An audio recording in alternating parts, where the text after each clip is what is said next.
Welcome in.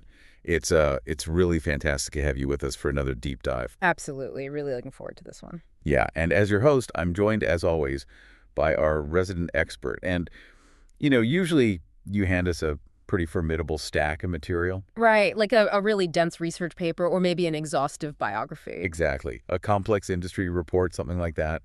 And our job is to distill that massive mountain of text down into the core insights so you don't have to spend your entire weekend wading through it. But today, the mission is completely inverted. Yeah, it really is. We are looking at what might honestly be the leanest source document we've ever tackled on this show. I mean, it is an exercise in extreme brevity. To say the least. The source material sitting in front of us today is a single Wikipedia disambiguation page. Yep. Specifically, the page for the Australian Imperial Force. And there's a pretty profound irony here for you as a listener. Oh, for sure. Because you come to this deep dive because you want the shortcut, right? Yeah. You want to be well-informed, but you want to avoid information overload. Right. You want the synthesis. Exactly. Well, the document we are analyzing today contains exactly 2 main bullet points. 2 lines of actual historical content. Which is wild because it forces us to approach the analysis entirely differently. How so?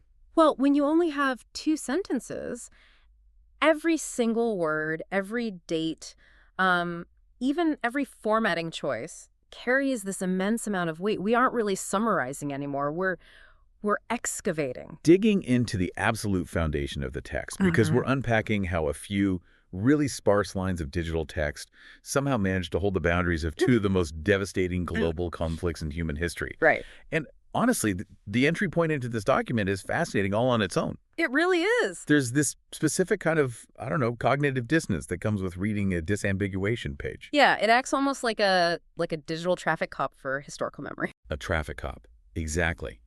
You type in one name and the system just halts you. It forces you to actively choose which specific era of global devastation you're actually looking for. And the environment surrounding those 2 bullet points creates this incredibly striking juxtaposition. Oh, the UI. Yes. Before you even parse the historical data, you're confronted with the sort of clinical administrative architecture of the modern internet. Which completely frames the way we consume the past now. It does. I mean, you look at the margins of this document, and they are packed with mundane navigation tools that we interact with every single day without even thinking about it. Just everyday internet housekeeping. Exactly. You have options to jump to current events or load a random article. And there are these drop-down menus specifically designed to adjust your viewing comfort. Right, the display settings. Yeah, you can toggle on a feature called birthday mode, which the system also weirdly refers to as baby globe. Which is such a surreal phrase to see there. Right. I mean, it's currently disabled, but the sheer fact that a baby globe mode shares screen space with global warfare is incredibly jarring. It really speaks to the flattening effect of the digital age. Flattening effect. Yeah, the medium neutralizes the message. You're looking at this catalog of monumental human struggle, but the platform treats it with the exact same UX priority as, say, an article about a 90s sitcom. Wow. Yeah, that's exactly it. You have the option to adjust the text size to standard or large. You can switch the color theme from a daylight mode to a night dark mode. Right. You have these heavy, sobering realities, millions of lives totally redirected, entire continents reshaped, and they just sit neatly tucked within this sterile framework. And right there are buttons prompting you to upload file or edit links. And a very prominent, ever-present plea to donate. Always. It is the ultimate administrative wrapper around a visceral, ancient human experience. And it doesn't stop there. Right below the weight of the 20th century, the text helpfully reminds you that this information is available under the Creative Commons Attribution Share-alike 4.0 license. Because by simply navigating to the page, you're agreeing to the terms of use. It belongs to a nonprofit organization.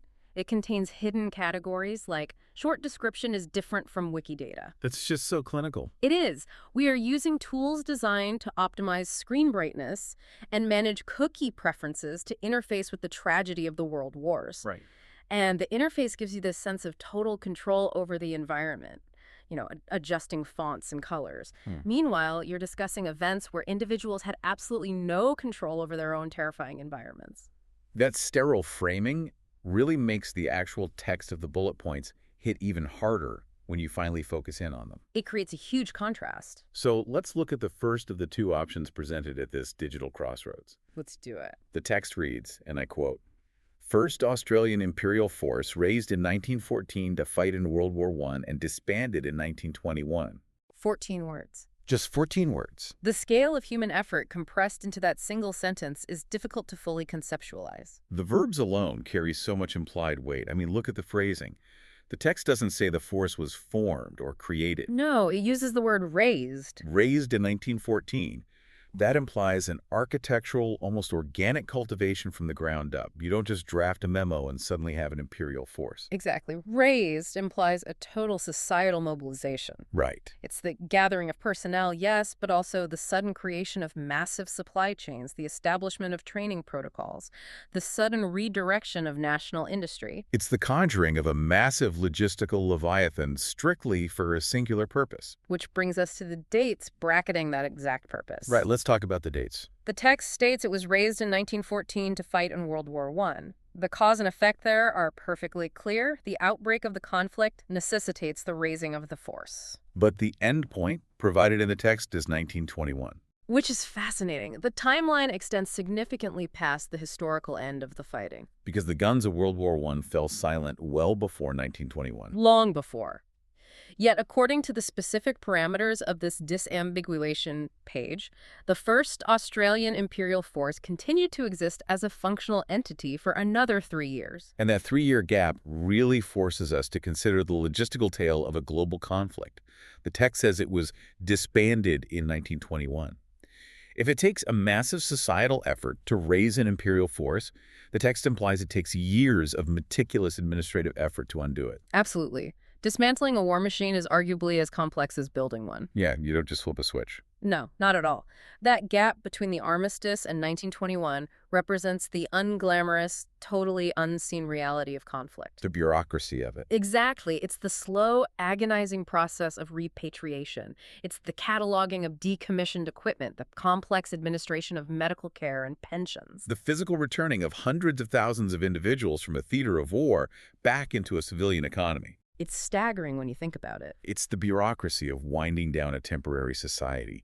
You build this pop-up city of millions of people, you hurl it at a catastrophic event, and then you have to deconstruct it piece by piece, ledger by ledger. Right, the fighting stops, but the entity itself lingers for years, processing its own dissolution. Up until the final piece of paperwork is filed in 1921, and it can officially be declared disbanded. The administrative machinery simply cannot stop on a dime. The momentum of an imperial force requires a massive runway just to safely bring it to a halt. That single word, disbanded, hides a multi-year logistical nightmare. And you would think that unwinding that colossal machine in 1921 would be the definitive end of the concept. The societal cost, the administrative burden, it seems like something a nation would really only endure once. You would certainly hope so. But the disambiguation page doesn't stop there. Immediately beneath the first entry is the second option at our digital crossroads. The second bullet point. Quote, Second Australian Imperial Force, raised in 1939 to fight in World War II, and ceasing to exist in 1947. So we see an identical structure mirroring the first bullet point, but the semantic variations are really striking here. The vocabulary shift at the end of the sentence is particularly jarring to me. In the first entry, the force was disbanded. Right. And that feels like a recognizable bureaucratic process. People pack up their equipment, the ledgers are closed, the organization is formally concluded. But the second AIF is described as ceasing to exist. It's a heavy phrase. Ceasing to exist is incredibly absolute to encounter in a dry reference database. It really is. It doesn't imply a reorganization or an absorption into a peacetime military structure. It implies a total erasure of the entity from reality. It sounds almost existential. Yeah. It highlights the completely temporary nature of the endeavor. Yeah. And when we look at the dates, we see the exact same logistical tale we noticed in the first entry. The exact same pattern. Is raised in 1939 at the exact onset of the second global crisis. And it ceases to exist in 1947. Once again, the timeline of the force stretches out long past the conclusion of the actual combat. The pattern repeats itself perfectly. The global crisis triggers the immediate conjuring of the apparatus. And the aftermath requires years of bureaucratic unwinding before the entity can finally vanish. The repetition is really what makes this single page of text so profound. We're looking at a nation conjuring a staggering, purpose-built military apparatus out of thin air. They build this colossal thing, deploy it across the globe, spend years painstakingly dismantling it until it is officially disbanded, and then a mere 18 years later, the world breaks again. And they have to recreate the exact same massive undertaking from scratch. They raise it again in 1939, and it ceases to exist again in 1947. The disambiguation page reveals this immense societal willingness to build and destroy an institution on a massive scale, repeatedly, based entirely on the immediate needs of the globe. Which naturally leads us to ask why this matters to you listening right now. The so what factor. Exactly. Why spend this time analyzing the specific phrasing of a digital menu separating two historical military units? Because it forces a reevaluation of how we view monumental human endeavors. In what way? Well, we tend to default to an assumption of permanence when we think about large institutions, especially military or governmental ones. We picture a standing monolith that simply scales up or down depending on the era. A continuous line stretching through history. Exactly. But the specific title, Australian Imperial Force, as defined by this database, is not a continuous line. No, it's not. There is no third AIF listed. There is no ongoing permanent institution holding that name. It represents the absolute ephemerality of even the most massive efforts. It's a purpose-built monolith. It exists strictly to weather a specific storm, and once that storm has passed, the structure is deliberately and completely torn down. It challenges us to think about how we compartmentalize generation-defining efforts into these neat, closed brackets of time. 1914 to 1921. 1939 to 1947. Millions of human lives, economies redirected, the geopolitical map of the world rewritten, all contained entirely within temporary pop-up institutions that are fundamentally designed to eventually cease to exist. It really provides a lens through which we can view our own modern institutions. It makes you wonder which of the massive structures we rely on today are actually permanent, and which are just temporary scaffolding built to survive a specific era. Destined to be dismantled when the context changes. It is a remarkable philosophical takeaway to pull from a web page that also offers you the ability to view it in baby globe mode. It comes right back to that. The contrast between the medium and the message remains the most persistent theme of this source document. We navigate the deepest complexities of human history through the most mundane, standardized interfaces imaginable. The friction between those two realities is where the true insight lies. We started by looking at an incredibly sparse digital crossroad, a simple database mechanism designed to prevent a user from confusing the 1914 force with the 1939 force. But by treating those few words with intense scrutiny, we uncovered the hidden administrative timelines of global conflict. We saw the multi-year logistical nightmare hiding behind the word disbanded and the existential finality of ceasing to exist. We identified a pattern of a society building and burning down its own colossal institutions on demand. And there is one final detail in this source document that merits your attention before we conclude. Oh, this part is brilliant. It is buried at the very bottom of the page.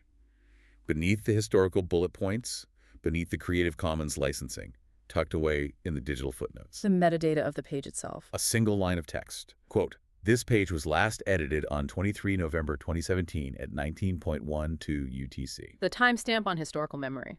Just consider the temporal distance there. Long after the first AIF was officially disbanded in 1921. Long after the second AIF ceased to exist in 1947. Decades and decades later, in the waning weeks of 2017, an anonymous individual logged onto this platform at 19.12 Universal Time to make an edit.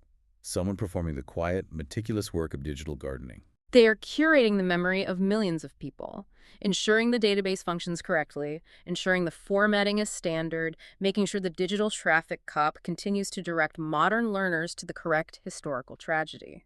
The institutions themselves ceased to exist nearly a century ago, but the maintenance of their memory is an ongoing, active human endeavor. It is a profound realization. These massive earth-shattering forces are gone, but anonymous editors are still out there, quietly sweeping the digital floors around their monuments. It leaves you with a really compelling question to consider as you step back into your own day. Think about the massive, complex, world-altering events that define our current era. the crises and the monumental efforts we are living through right now. How will the messy, expansive reality of our time be distilled by anonymous editors decades in the future? When someone lands on a disambiguation page in the year 2100, what will our closed brackets of time look like? How will the structures we consider permanent today be summarized when they eventually cease to exist? It is a fascinating lens to apply to our own present moment. It really is. Thank you for joining us as we unpack the hidden depths of the leanest source document we've ever encountered. We will catch you on the next deep dive.